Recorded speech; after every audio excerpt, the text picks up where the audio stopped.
Muy bien, el mensaje tiene por título esta mañana el triple andar del cristiano.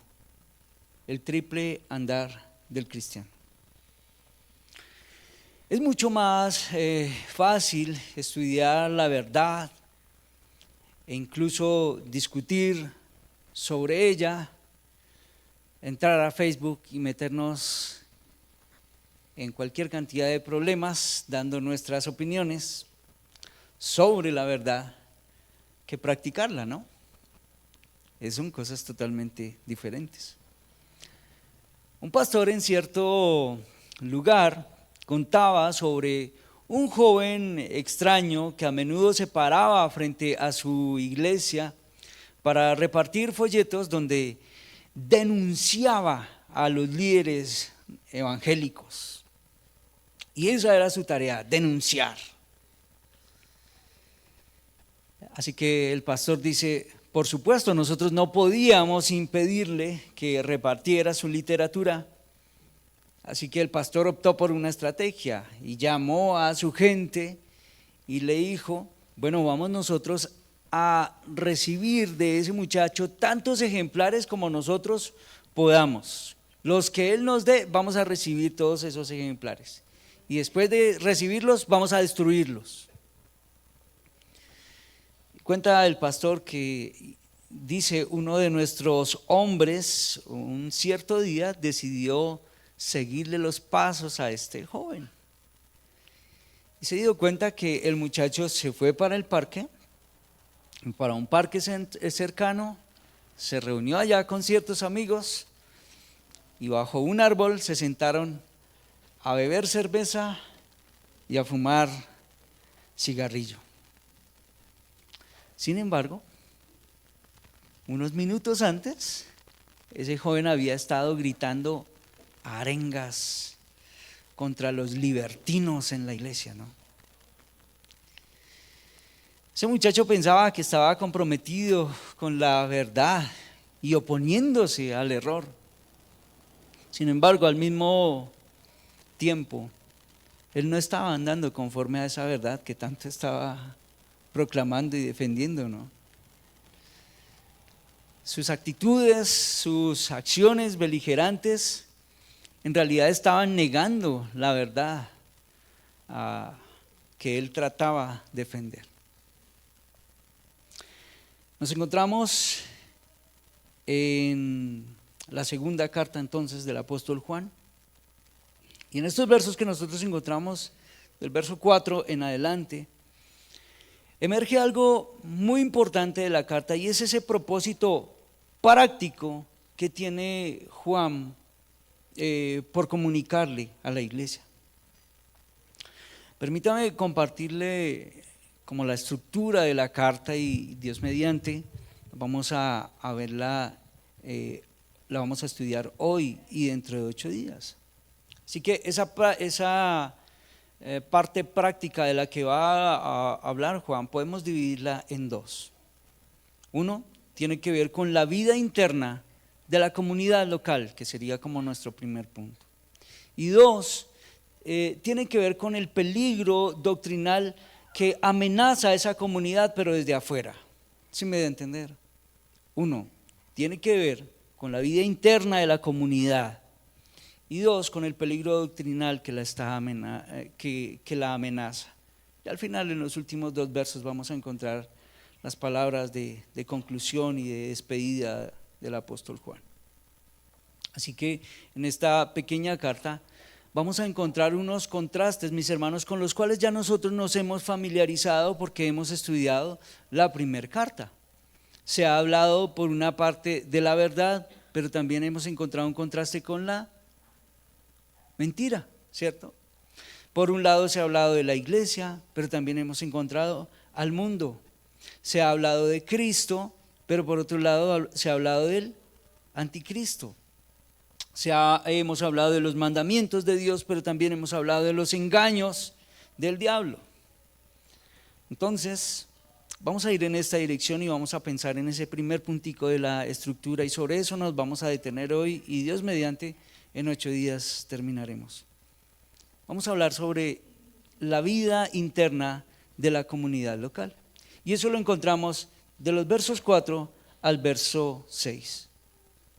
Hay algo muy importante y es que el apóstol va a resaltar una primer cosa en esta vida interna de la iglesia. Y lo encontramos en el verso 4.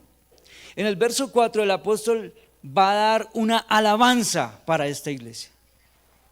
Una alabanza, ¿por qué? Revisemos. Verso 4. Dice: mucho me alegré al encontrar a algunos de tus hijos andando en la verdad, tal como hemos recibido mandamiento del Padre.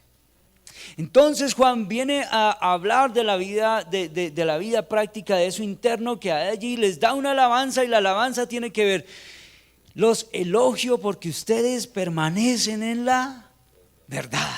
Ese es como la primera parte de esta, que encontramos en esta parte. Juan empieza su mensaje con algo especial, y es ese elogio. Sí habían problemas, sí habían dificultades, pero en medio de esos problemas que afectaban la obra, en medio de esos problemas que podían entristecer quizás el corazón de Juan, en la comunidad local hay algo mucho más que a él le causa gozo, que es de mucha alegría, que era la fe de los creyentes. Juan ve la fe de los hermanos y dice: qué bueno como ustedes están caminando. El apóstol, por supuesto, visitó y conocía la iglesia a la que él escribe. Y sabe él conoce su iglesia, él conoce a con los que está andando. Él sabe que no todos los creyentes de la iglesia están viviendo consecuentemente. Por eso él dice: mucho me alegré al encontrar, ¿cómo dice el texto? Mucho me alegré al encontrar a algunos. No todos los creyentes estaban viviendo consecuentemente, no todos estaban andando en la verdad.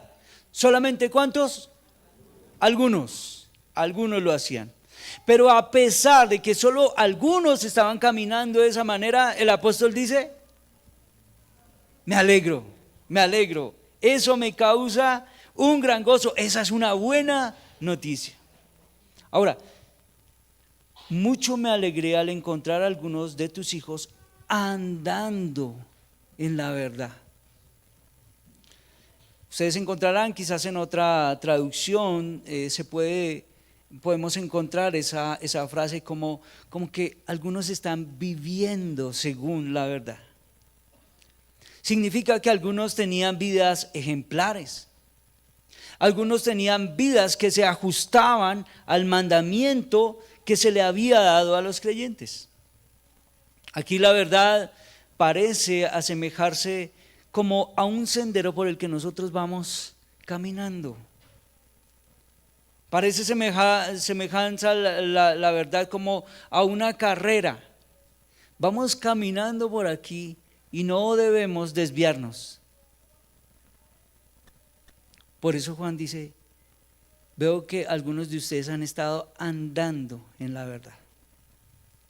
Y andar en la verdad, entonces, si recordamos un poco de lo que hemos hablado antes, tiene que ver o implica no solo creer la verdad, sino también obedecerla. Mis hermanos, no puede ser de otra manera.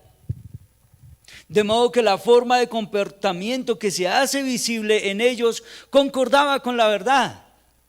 Nosotros sabemos esto y de acuerdo a esto caminamos. Y Juan dice: qué bueno, me alegra eso que ustedes están haciendo.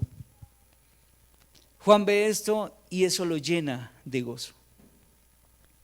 Ahora, algo importante que debemos pensar es que Juan no se alegra porque estén siguiendo lo que él les dijo. ¿Sí notan? El texto no dice: mire, me alegro ver a algunos de ustedes caminando siguiendo mi consejo.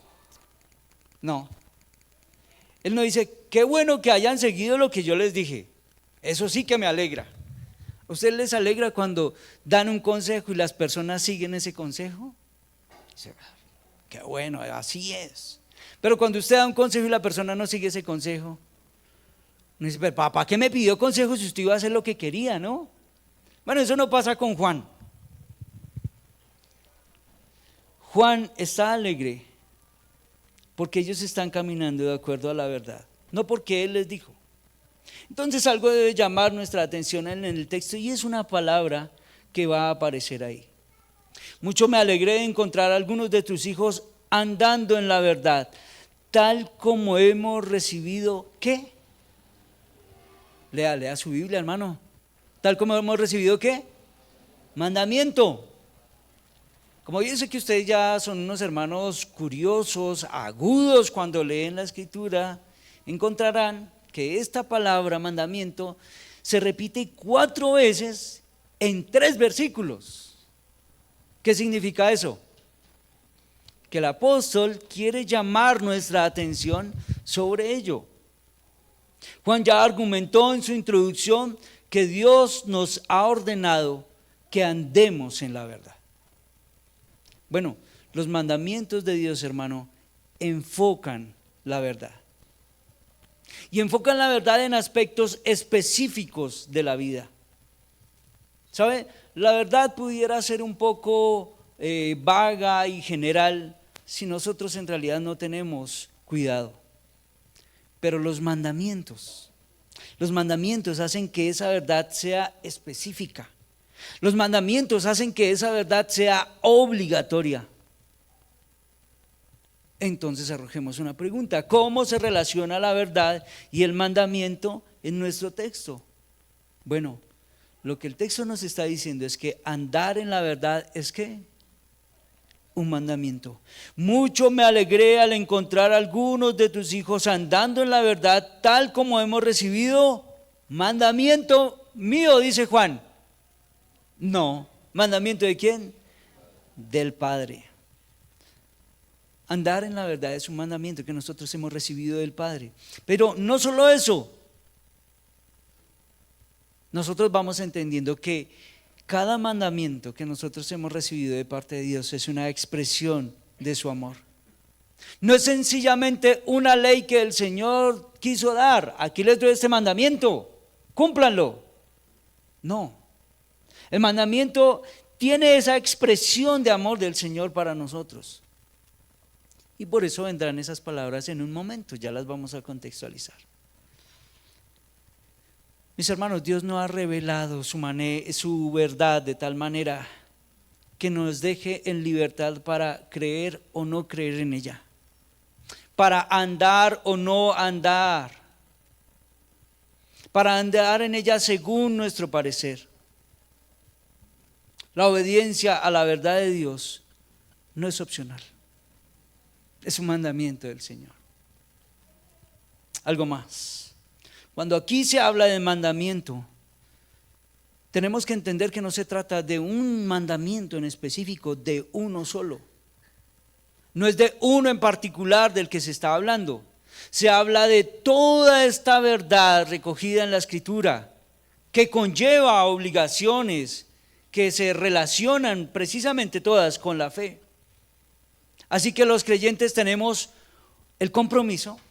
Los creyentes tenemos la bendición, los creyentes tenemos el privilegio, mis hermanos, de guardar la Escritura.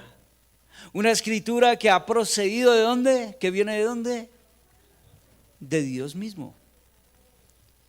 De modo que al hacer esto, hermano, es inevitable que en nosotros todo esto produzca un estilo de vida propio. Hemos nacido de nuevo por su palabra y conforme a esa verdad nosotros ahora caminamos. Conforme a esa verdad nosotros ahora vivimos. Por eso una ilustración que se utiliza para el creyente, se habla del creyente de ser luz. Es apenas normal. Si hemos recibido la verdad, si hemos nacido de nuevo, debemos ser luz. ¿Qué espera el mundo que nosotros hagamos? ¿Sí ve que las verdades son muy sencillas en realidad? Sea luz. El creyente va a tener sobre sus hombros la mirada del mundo que va a estar esperando que usted sea luz. Cuando nosotros no seamos luz, ellos nos van a señalar. Van a decir, pero... ¿sí o no? De pronto a veces nosotros mismos levantamos nuestros dedos para decir, pero mira, es que creyente. Bueno, la obediencia a la palabra, hermano, no es algo opcional. Y nosotros como creyentes debemos ser juiciosos con entender esto. La obediencia a la palabra de Dios es la única forma de vivir la vida cristiana. De ahí no la podemos bajar. La vida que camina en la verdad no es aquella, hermano, que se determina por los hombres. Yo miro con mucha perspicacia a creyentes que en un mundo lleno de relatividad como el que nosotros tenemos hoy, donde se habla tanto de nuestro tiempo como el tiempo de la posverdad, ¿no? Nada es una verdad absoluta. Donde la verdad cambia de concepto y de expresión, esos creyentes están dispuestos a ceder. Cedemos fácil. Cedemos a veces en nuestros pensamientos, cedemos y nosotros a veces ni siquiera nos damos cuenta cómo ese tipo de pensamiento ha impactado en nosotros, que hasta nuestro lenguaje terminamos nosotros hablando y asumiendo hablando como ellos hablan. No, mis hermanos, los cristianos tenemos una verdad absoluta. Y como tenemos una verdad absoluta, debemos vivir de acuerdo a ella. ¿Por qué? Bueno, pues porque nosotros entendemos que es la verdad de Cristo mismo. Segundo, porque la verdad nos está manifestada ¿en dónde? En la Escritura. No cabe relativismo, hermano, no cabe. No hay algo así como un caminar del creyente y una ética cristiana ahí como a medias. No, no la hay. El Señor ha revelado la verdad en la Escritura. Y ahí la importancia, hermano, de que la predicación, la enseñanza en la iglesia, la proclamación del Evangelio no deje de ser bíblica, y en eso tendremos que preocuparnos nosotros todo el tiempo. Muchos creyentes hoy son arrastrados por novedades. Muchos creyentes son hoy arrastrados por interpretaciones personales de la verdad, olvidando que la verdad es un mandamiento que nosotros hemos recibido del Padre. Mucho me alegré al encontrar a algunos de tus hijos andando en la verdad, tal como hemos recibido mandamiento del Padre. Hemos visto en Juan que los maestros falsos trataban de hacer que los mandamientos de Dios parecieran rigurosos, no, que parecieran como difíciles. Y entonces luego ellos trataban de ofrecer a sus convertidos verdadera libertad. Vienen y le dicen al hombre: los mandamientos de Dios son pesados de llevar, son muy complicados de cumplir, pero yo les tengo el lugar para que ustedes sean libres.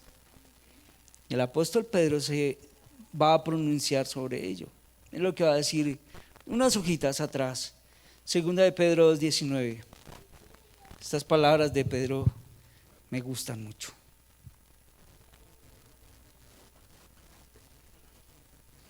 Dice: les prometen libertad, mientras que ellos mismos son esclavos de la corrupción, pues uno es esclavo de aquello que le ha vencido. ¿Qué tal ese texto? Si lo quiere poner en su estado hoy, se lo recomiendo. Así que la mayor libertad, hermano, está en obedecer la voluntad de Dios. No puede ser, hermano, que ningún creyente que ama a Dios no considere sus mandamientos.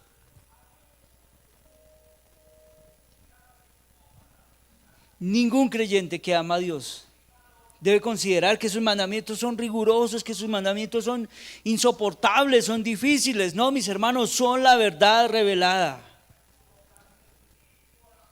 ¿Estamos ahí bien o no?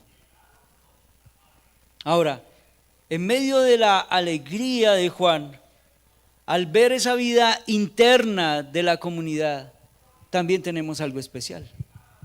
Y es una exhortación. Y ese es el segundo punto. Verso 5 y verso 6. Y ahora te ruego, Señora, no como escribiéndote un nuevo mandamiento, sino el que hemos tenido amor. Esa fue la enseñanza de Primera de Juan. Así que revisemos nuevamente el amor. Primera de Juan 2, verso 5. Pero el que guarda su palabra, en él verdaderamente el amor de Dios se ha perfeccionado. En esto sabemos que estamos en él. Verso 7. Amados, no os escribo un nuevo mandamiento, sino un mandamiento antiguo que habéis tenido desde el principio. El mandamiento antiguo es la palabra que habéis oído. Verso 24. En cuanto a vosotros, que permanezca en vosotros lo que oíste desde el principio. Si lo que oísteis desde el principio permanece en vosotros, vosotros también permaneceréis en el Hijo y en el Padre. 3, Primera de Juan 3, verso 11. Porque este es el mensaje que hemos oído desde el principio, que nos amemos unos a otros. Una hojita adelante, capítulo 5, verso 3. Porque este es el amor de Dios, que guardemos sus mandamientos, y sus mandamientos no son gravosos. Solo escogí estos textos, pero encontramos un buen arsenal de versos en la primera carta para hablar del amor. El mandamiento que llama a cumplir es el que habían tenido desde el principio. Vuelva a segunda de Juan, por favor. Y este es el amor. 5. Y ahora te ruego, Señora, no como escribiéndote un nuevo mandamiento, sino el que hemos tenido desde el principio, que nos amemos unos a otros. El mandamiento que llama a cumplir es el que habían tenido desde el principio. ¿Cuál? Bueno, es el que consiste en el amor a los hermanos. Juan acaba de reconocer en el escrito que los creyentes están viviendo una vida consecuente con la fe que los identifica como seguidores de Cristo. Y él se ha alegrado en ello. Pero el Señor dio el distintivo también visible que identifica al verdadero creyente. Ya lo leímos, ¿cierto? En esto conocerán todos que sois mis discípulos. ¿De qué? ¿De qué manera? Si tuviereis amor los unos por los otros, si nos amamos los unos a los otros. Ahora, yo insisto mucho, y yo creo que estos conceptos ya no son extraños para ustedes, ¿cierto? Yo insisto mucho sobre esas verdades gramaticales que encontramos en el texto. Así que observemos como esos pronombres. Note, y ahora te ruego, y al final termina diciendo que nos amemos unos a otros. ¿Y para qué nos sirve a nosotros entender los pronombres ahí? Bueno, resulta que Juan no lanza a la iglesia un mandamiento del cual está exento. Él no está diciendo ámense. Te ruego que nos, y Juan está involucrado ahí. Juan no siente que él está fuera del mandamiento. Juan no siente que esa es una instrucción que ustedes necesitan conocer, porque yo ya superé eso. No, que nos amemos unos a otros. Como hemos dicho ampliamente en la primera epístola, la identificación de los creyentes no está basada en lo que creen, sino en que sí se aman. Si se aman, si muestran amor los unos por los otros. Sí, hay cosas que tenemos aquí muy claras, pero ¿cómo es que funciona en nuestra vida diaria? ¿Cómo es que funciona en nuestro caminar? ¿Recuerdan al muchacho de la ilustración? Tenía mucha verdad aquí, pero ¿cómo es que funciona en usted? ¿Cómo es que funciona en su vida? No está viviendo de acuerdo a ella. mis hermanos, mientras el mundo busca lo que es de interés personal, los cristianos están dispuestos o estamos dispuestos a servirnos unos a otros. ¿De qué manera? En amor. Cuando el Espíritu del Señor satura el corazón del cristiano, en el que se ha derramado el amor divino, mis hermanos, ese amor se desborda hacia los otros como Cristo lo hizo. La verdadera norma de vida es que os améis unos a otros como yo os he amado. ¿Hemos escuchado esta verdad o no? ¿Es sencilla la verdad o no? ¿Qué pasa que se nos ha quedado solamente acá? ¿Cómo baja? ¿Cómo baja eso al corazón? Muchos tienen la idea equivocada de que el amor cristiano es como un sentimiento nomás, es una especie de emoción religiosa. Sí, es como esa emoción que simplemente nos hace extendernos y aceptar a otros. Me toca aceptar al otro. Bueno, mis hermanos, sin duda, sí, ok, hay una emoción, pero básicamente el amor es un acto de la voluntad. Simplemente quiere decir que uno trata a otros de la misma manera en que Dios nos ha tratado a nosotros. Es más, es tan así que según lo que nosotros encontramos en la verdad en la Escritura, nosotros podemos amar a personas que no nos gustan. Podemos llegar a amar a nuestros y eso ya nos sube el nivel, ¿no? Entonces des en cuenta que el amor no es sencillamente una pasión involuntaria, algo incontrolable. No es así.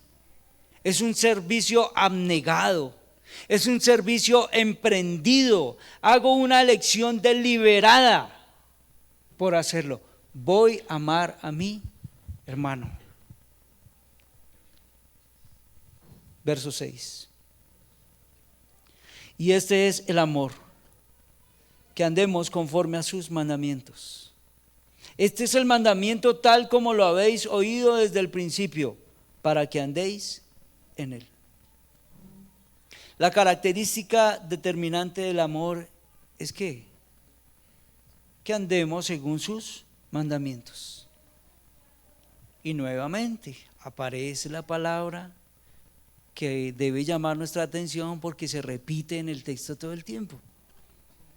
Entonces observemos esa palabra como aparece ahora en plural. Dice, este es el amor, que andemos conforme a sus mandamientos. Luego entonces no puede referirse solo al mandamiento del amor, sino a todos los mandamientos. Pero en especial en el contexto de la epístola, Juan ya mencionó dos de ellos, a los que con seguridad debe referirse por contexto. Primero, andar en la verdad. Segundo, andar en amor. Ahí están. La expresión de amor es que atendamos a los mandamientos que el Señor nos da. Mis hermanos, eso significa que el amor y la obediencia están inseparablemente vinculados. Pongan sus ojos en el texto y notemos esa relación recíproca entre el amor y el mandamiento. Primero, note que dice, y este es el amor. ¿Cuál? Lea su texto. ¿Cuál es el amor? Que andemos según sus mandamientos. Segundo, este es el mandamiento, que andemos ¿cómo? Que andéis en él, dice el texto, ¿no? Este es el mandamiento tal como lo habéis oído desde el principio, para que andéis en él. O sea que está claro, hermano, que el amor se expresa en obediencia. Si nosotros amamos a Dios, a Cristo, lo mostraremos obedeciendo sus mandamientos, viviendo de acuerdo a sus mandamientos. Ahora, es importante hacer una aclaración en este momento. Es cierto que no tenemos necesidad de guardar la ley para salvación, ¿cierto? ¿Eso es claro o no? Sí, porque entendemos que la salvación no es por obra, ¿cierto? Por tanto, no depende de la obediencia a la ley. Pero esto no significa que entonces se pueda quebrantar lo que el Señor ha establecido en la ley. La verdadera libertad, hermano, no nos otorga licencia para violar la ley. La verdadera libertad nos hace libres para que nosotros obedezcamos ahora lo que Dios ha determinado. Eso cambia todas las cosas. Volvemos. No es una obediencia relativa, es una obediencia plena. No es obedecer a algo de su enseñanza. Me gusta esto de la enseñanza de Jesús, eso que me gusta, eso lo voy a obedecer. Y lo que no me gusta, no, eso mejor lo dejo de un lado. No, no es así.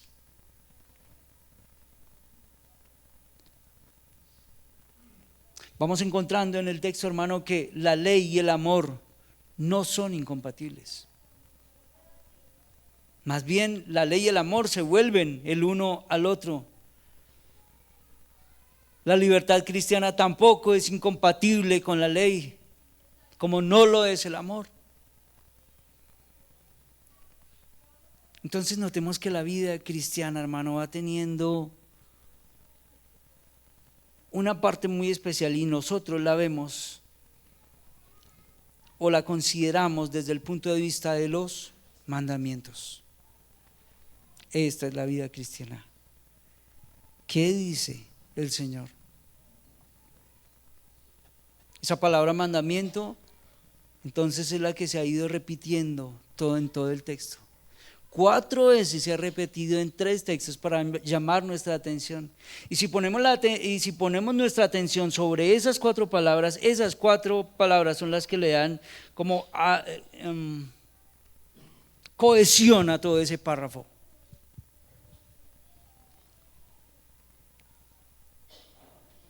Cuando nosotros observamos estos versos, vamos a encontrar entonces 3 temas que están ahí todo el tiempo entrelazados. ¿De qué ha estado hablando Juan? De la verdad. Ha estado hablando del amor y ha estado hablando del mandamiento, de la obediencia. Por eso la enseñanza se llamó ¿cómo? El triple andar del creyente. Ahí está. La evidencia de la salvación es amor y obediencia, mis hermanos. La obediencia se fortalece conforme nosotros crecemos en nuestro entendimiento de la verdad. La obediencia nos capacita para aprender más de la verdad. Y cuanto más verdad aprendemos, más amamos al Señor porque Él es la verdad. Como diría un escritor, ya nosotros no vivimos en un círculo vicioso, sino que vivimos en un círculo virtuoso. Amamos, conocemos la verdad, obedecemos. Ahí está el triple andar del creyente. En realidad es muy sencillo, ¿no? Déjeme ponerle un ejemplo práctico.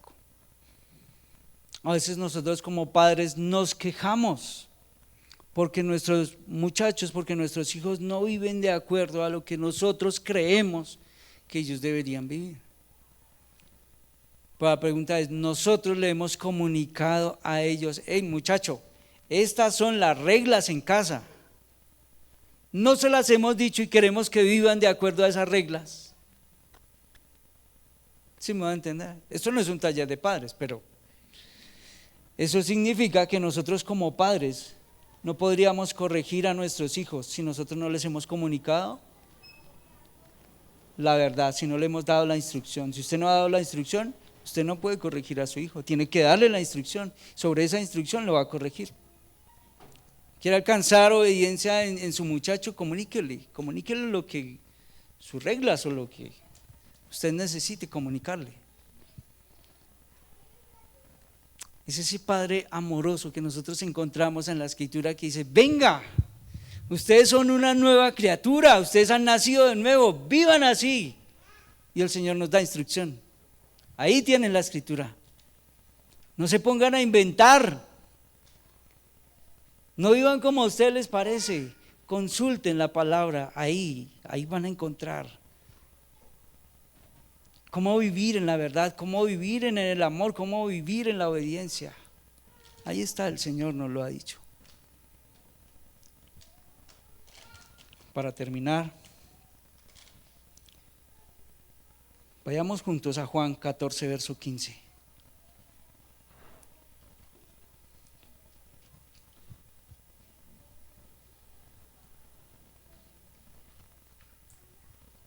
Leamos juntos estas palabras muy sencillas. Todos no las sabemos, todos no la aprenden. Seguro si yo les digo que no abran su Biblia ahí, ustedes dicen el texto, seguro que ustedes lo dicen. Yo no desconfío de su memoria, pero confío más en la Biblia. Entonces ábrala. Juan, y ponla ahí, por favor. Juan 14, verso 15. Es muy sencillo. Si me amáis, guardaréis mis mandamientos. ¿Quién está diciéndonos estas palabras aquí? Cristo. Cristo tiene autoridad como el Padre, hermano, autoridad como el Padre para establecer mandamientos. Y esos mandamientos tienen que ser guardados. ¿Por qué? Porque Él es el Señor. En la medida que nosotros obedecemos sus mandamientos, así demostramos nuestro amor por Él. La carta de Juan en realidad es muy breve, ¿no? Es muy sencilla de entender. Esa carta tiene un sonoro llamado a que los cristianos vivamos de modo coherente con el mandamiento que nosotros hemos recibido y que nosotros decimos creer. Ustedes creen conforme a este mandamiento, vivan, es lo que dice Juan. Por eso esas palabras de alabanza y de elogio al final son muy especiales. He visto que algunos de ustedes caminan en la verdad. Me gozo en eso. Me alegra eso, dice Juan. Comunidad Cristiana Redención. La única base verdadera, mis hermanos, para la unidad en la iglesia es la verdad de la palabra de Dios que permanece en los creyentes individuales, que bendice y que controla nuestras vidas. El cristiano, mis hermanos, es santificado para la obediencia. La realidad de la auténtica iglesia de creyentes se mide por el hecho de esa obediencia, que es una demostración de su amor. Nosotros no creemos en en los apóstoles vigentes el día de hoy, así que estas palabras no van dirigidas de nosotros como apóstoles, pero sí que bueno que podamos ver a Comunidad Cristiana Redención, a nuestra iglesia, y decir, nos alegra mucho verlos caminando como creyentes. Nos alegra verlos cómo caminan en la verdad. Por otro lado, mis hermanos, solamente iglesias y cristianos bien cimentados en el sólido cimiento de la verdad podrán resistir las persecuciones, la tentación, la falsa doctrina que constantemente nos asalta. No se pierdan dentro de 8 días la enseñanza, de eso vamos a hablar, pero en 8 días.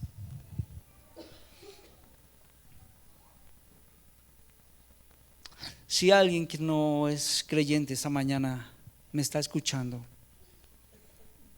déjeme decirle que el hombre sin Dios, el hombre impío, el hombre caído sin regeneración, no puede ni quiere obedecer a Dios. El hombre sin Dios quiere obedecerse a sí mismo. El hombre sin Dios no le interesa la verdad. El hombre sin Dios no puede amar. El amor no es su propuesta de vida. Pero la obra salvadora de Cristo cambia ese estado de desobediencia a obediencia.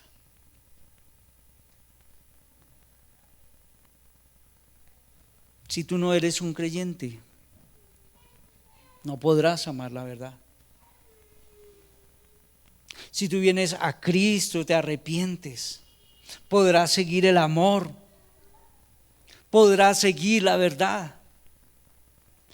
Lo que hoy ves del Evangelio y que piensas que los mandamientos del Señor son gravosos y qué difícil es ser cristiano, esa imagen se va a quitar de tu mente porque por el Evangelio nosotros somos capacitados para obedecer sus mandamientos hoy. Somos trasladados de esas tinieblas en las que vivimos al reino de la luz. La fe cristiana es una obediente respuesta a la revelación de Dios en Cristo.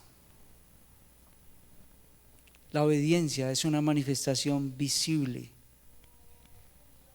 del nuevo nacimiento. No hay otra forma. No hay otra forma en que los mandamientos dejen de ser una carga para ti, algo pesado y algo aburridor, si no vienes a Cristo. Oremos.